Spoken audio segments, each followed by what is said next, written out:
22h47, nous ouvrons donc cette page décryptage international sur Jacques Chirac. Bonsoir Anthony Bélanger. Bonsoir Thierry. Le renvoi de l'ancien président de la République française devant un tribunal correctionnel n'est pas passé inaperçu à l'étranger. Vous avez d'ailleurs repéré quelques unes croustillantes venues d'un petit peu partout dans le monde. Alors pour tout vous dire, j'ai beaucoup cherché des unes pour vous faire plaisir et pour faire plaisir à tous nos téléspectateurs. J'en ai trouvé 4. On va les regarder. C'est pas mal, mais on va les regarder, vous allez voir. À la une, hein, ça veut... À la une, oui. Donc ça veut dire que les journaux qui l'ont mis ça en page intérieure sont beaucoup plus non, nombreux. Alors voilà, on va d'abord regarder le premier, il s'appelle La Voix du Luxembourg. Bon, ça c'est vraiment nos voisins, il n'y a pas de doute.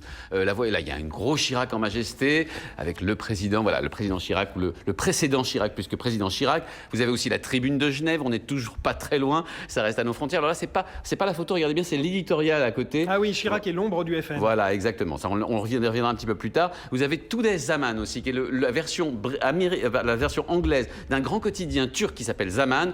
Vous avez effectivement, si vous descendez un peu, Jacques Chirac qui est aussi cité, mais c'est au coin à droite. Et puis alors, vous avez peut-être la une la plus incroyable, qui est le Miami Herald. Regardez bien tout en bas. Le Miami Herald, quand même, c'est un journal de Floride. En bas à droite, vous avez un article entier consacré à Chirac. Alors, je ne me l'expliquais pas jusqu'à ce que j'apprenne que le Miami Herald est un journal, je le savais, mais est un journal conservateur, extrêmement conservateur, c'est-à-dire bouchiste dans l'âme, et que donc, c'est une sorte de vengeance. Mais oui, parce que Jacques Chirac s'était opposé à la politique irakienne. Donc, vous nous confirmez, vous en avez trouvé pas mal en page intérieure. Alors, ce qui se passe, c'est que les malheurs du président français, ça fait évidemment pas la une de toute la presse internationale, faut pas exagérer. Par contre, c'est vrai qu'il y a beaucoup d'articles à l'intérieur, en page intérieure, avec photos et tout. Ce qui fait forcément le bonheur de Courrier International. Eh bien non, figurez-vous. Mais tout simplement parce que ces articles n'ont aucun intérêt, ils sont tous factuels. Je vous explique. En fait, vous prenez une dépêche, vous mettez une belle photo, vous faites une page intérieure et vous avez tout ce qu'il faut pour passer à la page suivante. Donc en gros, le texte est à peu près le même dans le monde entier. Exactement, ça n'a aucun intérêt. Il y a finalement très peu de commentaires intéressants qui ont alimenté la presse ce week-end. D'ailleurs, je vais faire une petite mise au point.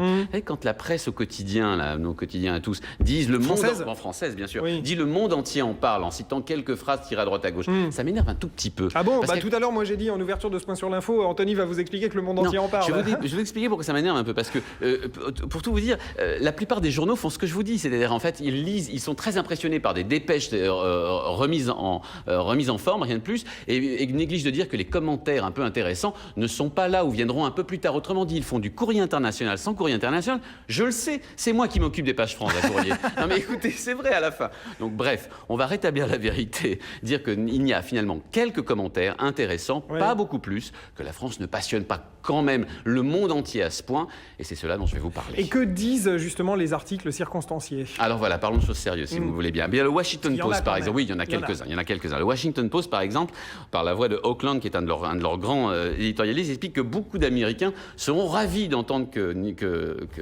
Jacques Chirac a des ennuis électoraux, tout simplement parce que pour beaucoup d'Américains, Jacques Chirac c'est un peu leur George Bush à eux, comme. Vous voyez ce que je veux dire? Bon bref, cela dit, il regrette quand même, il explique que c'est quand même le plus américain des hommes politiques français qu'il ait jamais rencontré. Et pourquoi? Parce que son petit côté sympathique, son côté je vous tape dans l'approche des gens, lui faisait beaucoup penser à Lyndon Johnson notamment. Et puis il explique aussi que la politique française c'est décidément une affaire de personnes comme nulle part ailleurs dans le monde. Tous ces gens se connaissent parfaitement, se tirent dans le dos. C'est presque du Dallas, c'est presque du Balzac, c'est presque du Shakespeare, explique-t-il.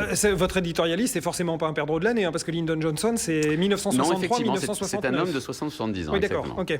Alors, vous avez aussi La Vanguardia, qui publie un tout petit éditorial pour expliquer tout le mal qu'on peut penser de ces hommes extrêmement sympathiques comme Jacques Chirac. Il dit, en fait, effectivement, pour l'avoir rencontré plusieurs fois, cet homme était extrêmement sympathique. Il vous donnait l'impression de vous écouter vraiment.